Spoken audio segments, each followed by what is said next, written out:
Banyak orang modern memahami stoikisme secara keliru. Kata stoik sering dipakai untuk menggambarkan seseorang yang kaku, dingin, tidak berperasaan, seolah-olah wajah batu yang tidak pernah tersenyum atau menangis. Gambaran ini jauh dari ajaran asli para filsuf Stoa. Bagi para stoik kuno, kebijaksanaan bukanlah penutupan hati, melainkan keterbukaan hati yang dipandu kendali akal positif. Mereka tidak mengajarkan apatisme, melainkan ataraksia, ketenangan jiwa yang tidak diperbudak emosi, tapi juga tidak mati rasa. Bukan pula tentang menghindari penderitaan, melainkan memahami bahwa penderitaan adalah bagian dari tatanan kosmos yang harus dia hadapi dengan berani. Lebih dari itu, penderitaan menyatukan manusia. Sebab, ketika kita menyadari bahwa semua orang menderita, kita tidak lagi berdiri di atas orang lain dengan kesombongan, melainkan berdiri bersama mereka dalam solidaritas. Untuk memahami ini, kita bisa menelusuri perjalanan 3 tokoh besar Stoik: Epictetus, sang budak, Seneca, sang negarawan, dan Marcus Aurelius, sang kaisar. Mereka hidup di zaman yang berbeda, dalam kedudukan yang sangat berlawanan, namun diikat oleh satu kenyataan, penderitaan. Dan justru melalui penderitaan itulah mereka menemukan kebijaksanaan. Bayangkan sebuah rumah megah di Roma abad pertama. Di dalamnya, seorang budak pincang melayani tuannya yang kejam. Namanya Epictetus. Ia dilahirkan tanpa hak, dianggap sebagai properti, diperlakukan kasar hingga kakinya cedera permanen. Dalam kondisi itu, banyak orang akan hancur. Budak pada masa Romawi sering kehilangan bukan hanya kebebasan, tetapi juga martabatnya sebagai manusia. Namun dari kegelapan itu, Epictetus justru menemukan cahaya kebijaksanaan. Ia belajar dari para filsuf Stoa dan menginternalisasi satu prinsip penting. Ada hal-hal yang berada dalam kendali kita, dan ada hal-hal yang berada di luar kendali kita. Tubuhnya bisa disiksa, tapi pikirannya tetap bebas. Suatu kisah terkenal menceritakan ketika majikannya memelintir kakinya dengan kejam. Epictetus hanya berkata dengan tenang, "Jika kau teruskan, kau akan mematahkannya." Dan ketika tulangnya benar-benar patah, ia menambahkan, "Sudah aku katakan padamu." Bukan kepasrahan bodoh, melainkan kesadaran radikal. Penderitaan fisik tidak bisa menguasai jiwanya. Dari situ, lahirlah kebebasan batin.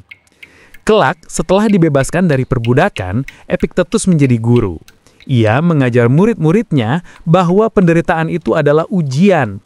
Jika engkau kehilangan sesuatu, kata Epictetus, jangan katakan aku kehilangan, melainkan aku mengembalikan. Anak meninggal, engkau mengembalikannya kepada alam. Harta hilang, engkau mengembalikannya kepada dunia. Semua hanyalah titipan. Epictetus tidak menutup hati terhadap rasa sakit. Ia pernah merasakannya lebih dari siapapun. Tetapi ia membukanya dengan kendali, menerima penderitaan tanpa dikuasai olehnya.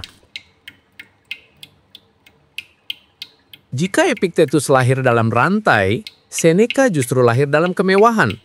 Ia seorang bangsawan, filsuf sekaligus politisi. Ia menjadi penasehat bagi Kaisar Nero, salah satu penguasa paling tiran dalam sejarah Romawi. Bagi Seneca, hidup adalah ironi. Ia menulis surat-surat filsafat penuh kebijaksanaan, menyerukan kesederhanaan dan ketenangan batin. Namun dalam praktiknya, ia harus bergulat dengan kekuasaan yang korup.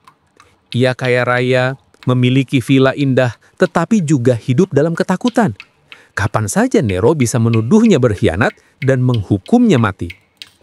Dan benar, akhirnya Seneca diperintahkan bunuh diri oleh muridnya sendiri, sang kaisar. Namun, bahkan di ambang kematian, Seneca menunjukkan wajah stoik sejati. Dalam surat-surat terakhirnya, ia menulis bahwa kematian bukanlah bencana, melainkan pintu keluar yang diberikan alam. Penderitaan fisik bisa merobek tubuh, tetapi tidak bisa mengusik jiwa yang siap. Seneca sering menekankan, penderitaan adalah kesempatan untuk melatih jiwa. Ia menulis kepada Lucilius, "Aku tidak pernah merasa lebih kuat daripada ketika aku diuji." Ia tahu, penderitaan menyamakan semua manusia. Kaya dan miskin, bangsawan dan budak, semua akan merasakan sakit, kehilangan, dan kematian. Dari kesadaran itu lahir empati. Seneca mendorong murid-muridnya untuk berbelas kasih kepada sesama bukan dengan iba pasih tetapi dengan tindakan yang bijak. Kehidupan Seneca adalah paradoks. Filsuf yang hidup di tengah kemewahan tetapi juga dalam bayangan kematian. Namun justru dari situ, ia mengajarkan bahwa kebijaksanaan bukan menutup hati dari kontradiksi, melainkan menerima bahwa hidup memang penuh paradoks. Yang penting bukan keadaan luar, tetapi sikap batin. Dari budak, kita beralih ke kaisar. Marcus Aurelius, penguasa Romawi abad kedua, memiliki segala hal yang diidamkan manusia. Kekuasaan, kehormatan, kekayaan. Namun justru di singgasana itulah ia menemukan penderitaan yang berat. Selama pemerintahannya, Romawi dilanda perang panjang melawan suku-suku barbar di perbatasan. Di saat yang sama, wabah Antonine menyapu seluruh kekaisaran, menewaskan jutaan orang, termasuk diantaranya anak-anak Markus sendiri. Bayangkan, seorang kaisar yang setiap hari harus mengambil keputusan politik dan militer, tetapi di malam hari menulis catatan pribadi. Bukan untuk publik, melainkan untuk dirinya sendiri. Catatan itu kini dikenal sebagai meditations. Di sana, Markus menulis renungan tentang kefanaan, penderitaan, dan kewajiban manusia. Ia mengingatkan dirinya bahwa kematian adalah bagian dari alam, dan bahwa setiap orang, bahkan kaisar, hanyalah debu dalam kosmos. Salah satu catatannya berbunyi, "Janganlah engkau mengharapkan dunia tanpa penderitaan. Jika engkau berharap demikian, engkau berharap yang mustahil. Sebaliknya, berharaplah untuk memiliki jiwa yang kuat menghadapi penderitaan." Marcus Aurelius tidak menutup hatinya.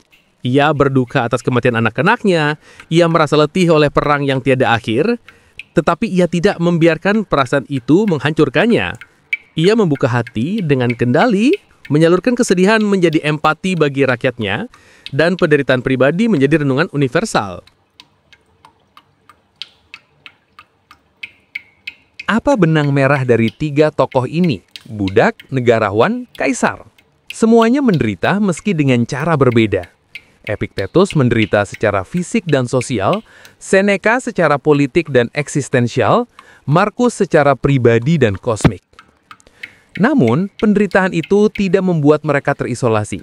Sebaliknya, penderitaan membuka mata mereka bahwa semua manusia terikat dalam jaringan yang sama. Stoikisme menyebutnya simpatheia, kesadaran bahwa kita semua adalah bagian dari kosmos yang satu. Penderitaan dalam pandangan Stoik bukan sekedar beban, melainkan perekat. Ia menghancurkan kesombongan karena siapapun bisa jatuh. Ia menumbuhkan empati karena apa yang kualami mungkin juga dialami orang lain. Ia mendorong solidaritas, karena hanya dengan bersama kita bisa bertahan. Seorang Stoik sejati tidak menutup hati agar terlihat kuat, tetapi membukanya dengan kendali agar kekuatan itu juga bisa menjadi penghiburan bagi orang lain. Kisah Epictetus, Seneca, dan Marcus Aurelius mungkin terdengar jauh dari dunia kita yang serba digital. Tetapi penderitaan tetap hadir, hanya dengan wajah berbeda. Epictetus modern adalah mereka yang lahir dalam kemiskinan atau penindasan, tetapi menemukan kebebasan batin melalui pendidikan, iman, atau kebijaksanaan.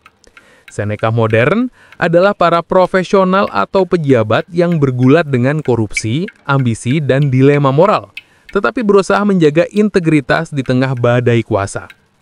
Marcus Aurelius modern adalah para pemimpin, dari kepala keluarga hingga kepala negara, yang harus mengambil keputusan sulit di tengah krisis sambil menanggung luka pribadi. Di dunia yang sering mendorong kita untuk tampil kuat, Stoikisme mengingatkan bahwa bijaksana bukan berarti dingin. Justru dengan membuka hati, kita belajar empati. Justru dengan menghadapi penderitaan kita menemukan persatuan manusia. Stoikisme bukanlah filosofi tentang menutup diri, melainkan tentang membuka diri dengan pengendalian.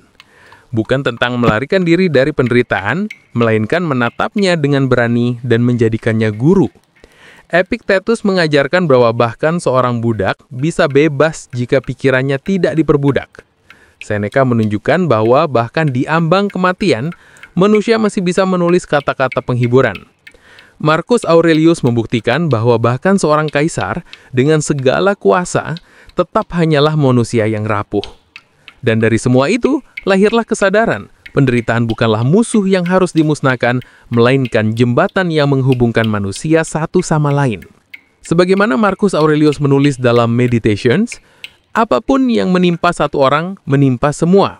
Jika engkau melihat penderitaan, lihatlah dirimu di dalamnya. Karena engkau pun bagian dari keseluruhan itu. Dengan kata lain, menjadi stoik bukan berarti membatu, melainkan menjadi manusia seutuhnya. Manusia yang membuka hati dengan kendali dan memahami bahwa penderitaan adalah bahasa universal yang menyatukan kita semua.